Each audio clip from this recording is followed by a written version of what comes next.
What up everybody, it's me Blake316 here to give my first impressions of the PlayStation 4 version of Batman Arkham Knight.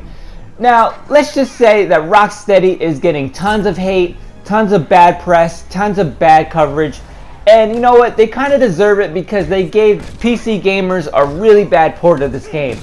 That being said, I'm playing the PlayStation 4 version, so I really don't have to worry about that.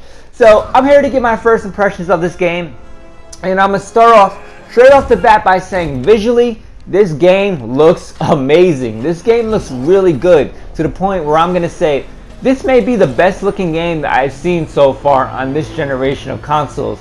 I mean, from the lighting to just the way the city looks to the constant rain and how it falls off the Batmobile, off Batman, how it hits the ground. The game, in my opinion, looks really damn good.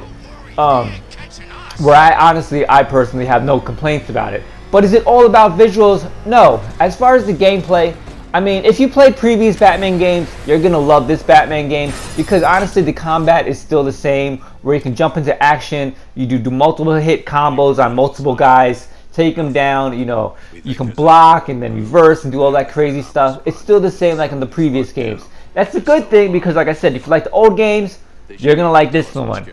But it may be a bad thing because that means they didn't really add anything new to the combat system. You know, this combat system is being used by so many other developers and so many other games, so it's obviously a great system, but I would have hoped to have seen them do a little something different.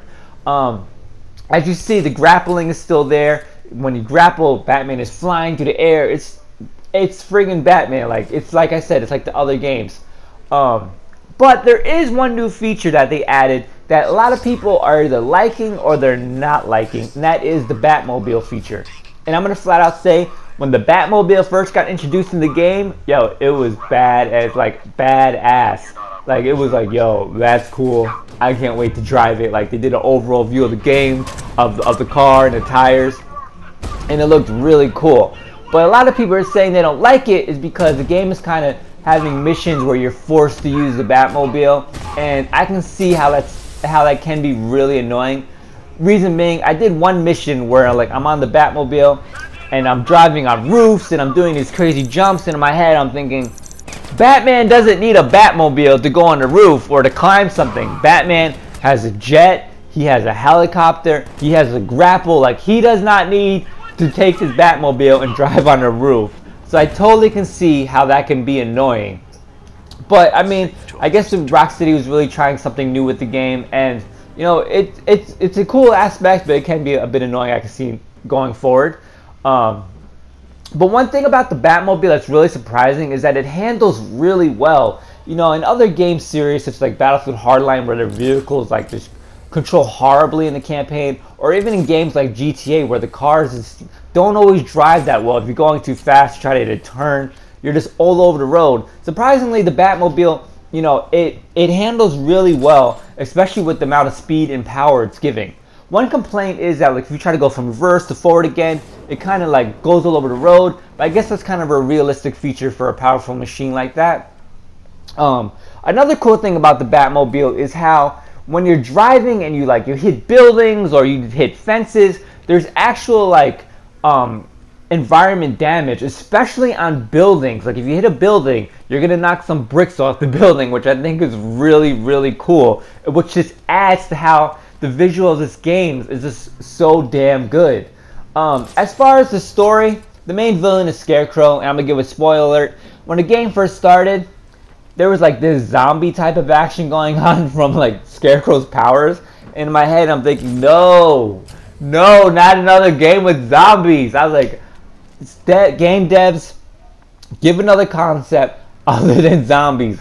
Give me some pirates, give me some ninjas, I don't know, but no more zombies. So it's kind of like, man, Gotham City's gonna be filled with zombies. Like, I don't know, but I don't know. I'm gonna wait till the story progresses a little bit more.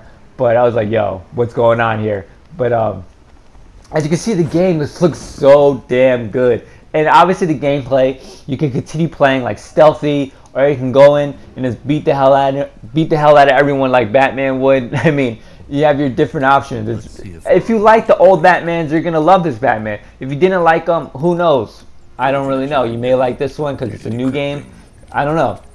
But one surprising thing is, I know the old Batman game had multiplayer. I don't think this one does, and it's kind of, I don't know. I don't understand why they may have took that out. Maybe they put so much focus into the main world and this the overall campaign that they didn't have time to do that. That was kind of weird in my opinion.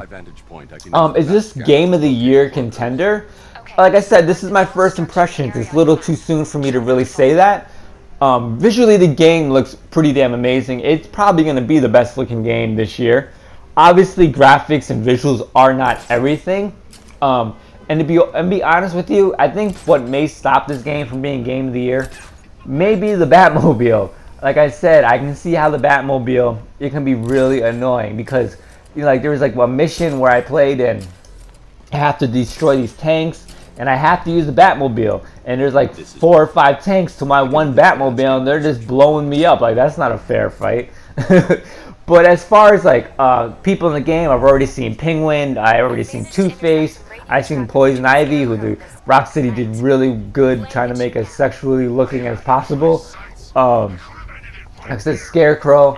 I mean, it's your Batman game. The voice acting so far is really good. One little nitpick I have is like the eyes of the characters, especially Batman. Like, his eyes just look crazy. I'm not expecting the game to show too much emotion, but I mean, man, they could have gave me a little bit more emotion when Batman's eyes when he's talking. I guess that's a little nitpick, but yeah, it's your typical Batman games. You played the Arkham ones in the past, and you liked it. You're really gonna like this one. It's on a new generational consoles.